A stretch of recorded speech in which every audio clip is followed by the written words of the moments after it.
This is going to be my attempt at making gluten-free scones, not the muffins, the scones. So it has been many years since I've tried this and I didn't have a mix. Let's see how it goes.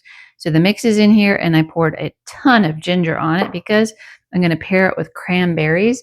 I'd say that's almost 2 cups. It was a bag full of dried, sugarless cranberries. This is sweet. They're naturally sweet. Third of a cup of milk, 2 eggs, 8 tablespoons, or a half a cup of butter, or the whole stick. So that's the key. This has to get cut up into 8 pieces and kneaded with either the 2 forks or the pastry cutter. That's the first part. Let's get that done. This butter has to be fridge cold. And then it goes in 8 pieces, and then start working it either with a fork, start mushing it in like so, or again, the pastry cutter. And I have 1 piece left once I start getting that incorporated.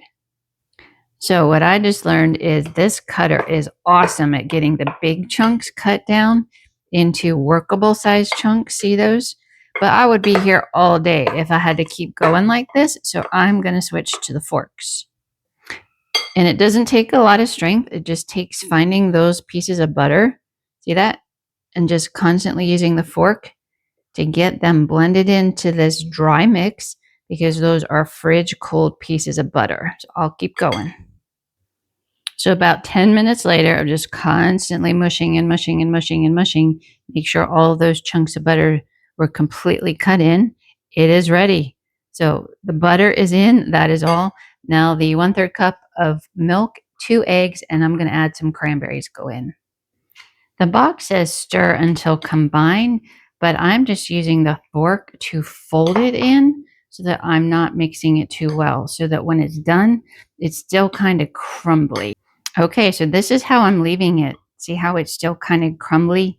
Looks like a cookie dough. I just tasted it. It is so out of this world good, just the batter. I could eat that whole bowl.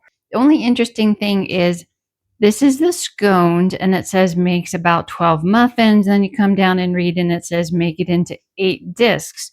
So I think I'll just use my scone pan. Et voila, there they are in the cast iron scone pan. So yeah, these are mini, so it gets 16. They will work, and it goes in the oven at 400 for 12 to 15 minutes or until golden brown. So they took an extra 5 minutes to bake, probably because the cast iron, and I did not pre-warm it. But, oh my gosh, if anyone could smell these, they smell fantastic. They smell wonderful, and look at that golden brown. Delicious. These taste fantastic, and the consistency is crumbly like a scone, and it would go well with cheese. Now I added ginger and cranberries. You could put sugar on top, brown sugar, regular sugar, dress it up, put some icing on it. These scones came out fantastic.